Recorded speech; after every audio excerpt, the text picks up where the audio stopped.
Hello नमस्कार। अहिले बजारमा एकदम भाइरल भएको दुर्गेश थापाको दुश्मन हेरेको हेरे गीतले 100 मिलियन पार गरेको छ। लोकप्रिय गायक दुर्गेश थापाको चर्चित गीत दुश्मन हेरेको हेरेले युट्युबमा 100 मिलियन भ्युज पार गरेको यो ऐतिहासिक सफलतामा प्रधानमन्त्री केपी शर्मा ओलीले दुर्गेश थापालाई फेसबुक मार्फत बधाई दिएका छन् र नेपाली सांगीतिक क्षेत्रमा यस्तो योगदानको प्रशंसा गरेका छन्। अब कुरा गरौँ यो गीतले आम्दानी चाहिँ कति गर्यो भनेर।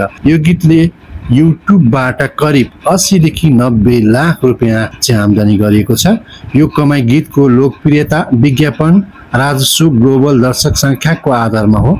जस्तै उदाहरणको लागि 1500 भ्युज बराबर $1 हुन्छ भने 1 लाख भ्युज बराबर $66 हुन्छ र 1 मिलियन भ्युज बराबर 666 हुन्छ भने 100 मिलियन भ्युज बराबर तपाईको $66,666 हुँदो रहेछ।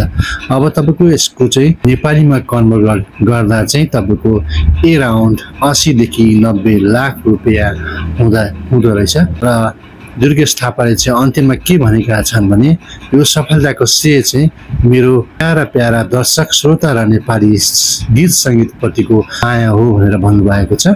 सबैलाई धन्यवाद पनि दिनुभएको छ।